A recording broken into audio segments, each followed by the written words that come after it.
when we want to take a step, we don't even really think about it at this stage in our lives. We just do it. Where somebody who has had a stroke or a traumatic brain injury, who has to think about every single step and concentrate, we forget how tiring that mental side can be and the extreme focus it may take for this person to even be able to halfway put their foot where they want to.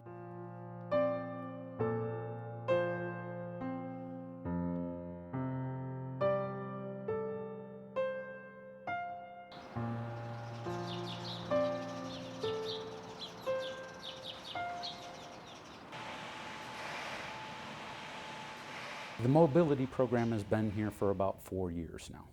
The folks we are trying to help with this program are people with disabilities. And when you look at any community and what they have access to, what they're able to participate in, it's always a big disparity. There's a big difference between what the average person's able to do and what a person with a disability is able to do.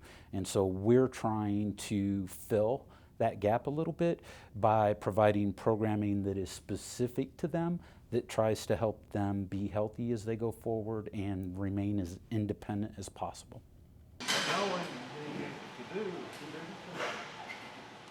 Our clients are challenged because they don't have any place to work out. They don't have any place to go in order to get physical activity. A lot of the conventional gyms in this area, they're not geared towards people with disabilities. So what we offer is a balance between physical therapy and a gym, but we're not an average gym.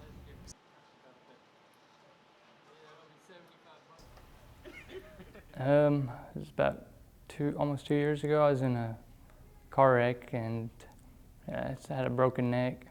So after I did rehab and everything, we just came back home and looking for a place to be able to supplement with physical and occupational therapy, and found this place and started coming here and trying to do some different exercises. Most challenging is probably whenever I'm on the machines for my legs, just because it's my arms doing all the work, moving my legs. Robert, he likes to push up the resistance on it too to make it harder. So it's not fun, but I guess it's good for me. Walking is a huge thing for a lot of our clients, and they would like to walk better or just be able to walk again. I was not able to walk when I first came here. I came here in a wheelchair.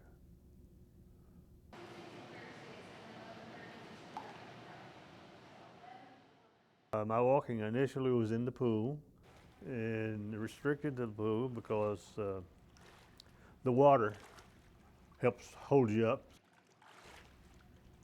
2-3 months I was able to walk in the pool, and I'd say 6 months to a year I was able to walk without assistance. I think the big change is the mobility, to be able to get around. I can do a lot of things now that I couldn't do when I first came here, and I think it does change other people's lives. Changed mine. If you look at any group, what they can and cannot do is all over the place.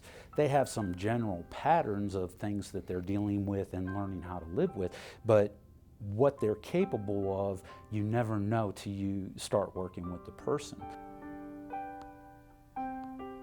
My name is Burke.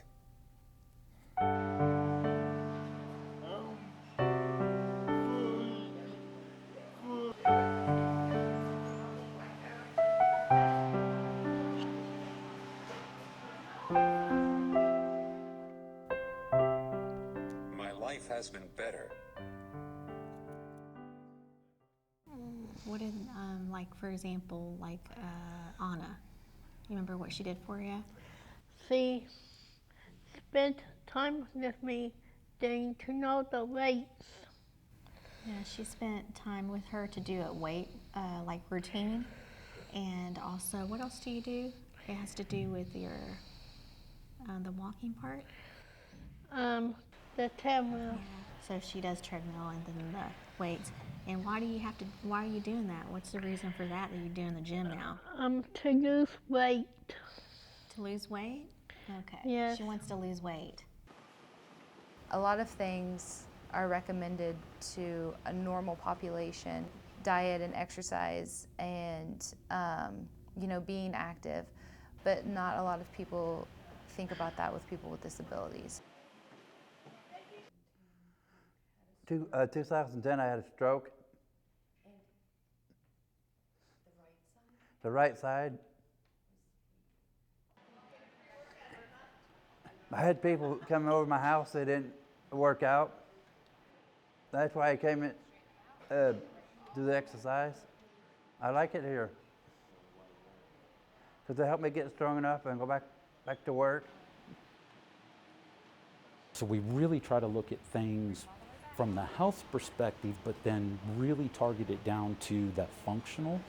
Now they have a wider variety of jobs they can do to help be productive and make themselves feel like they're a normal part of our societies and our communities, which is an important piece of that quality of life. We get it a lot with the health side, but we don't get that the more I'm able to do in my community and the more I'm able to participate, that is also another big indicator of how much quality I feel or how happy am I with my life.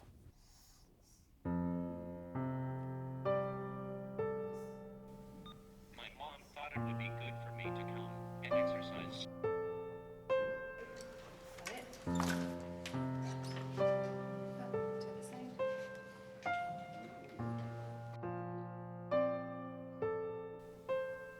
My biggest challenge was being able to get around and transferring on a daily basis.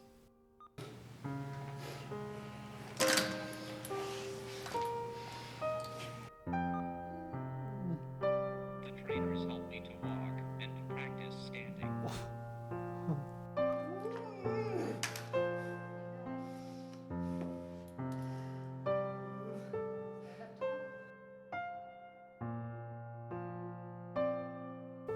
I want to be able to move better so I can become more independent. I think that it's a two-sided thing with this type programming. My staff and I get the joy of seeing folks do things that it wasn't even possible before. And so I think we take a lot of enjoyment from it because we get to see them grow and get to see them with their smiles when they accomplish things. We all know that when we're successful at something and the more we're able to go, hey, well, I couldn't do that 6 months ago, the better we feel about ourselves. And so to me, this type of programming, it's about health, but it's also about the person and really just trying to say, hey, you are where you are, it is what it is, and it doesn't matter to us. What's important is where can we go from here?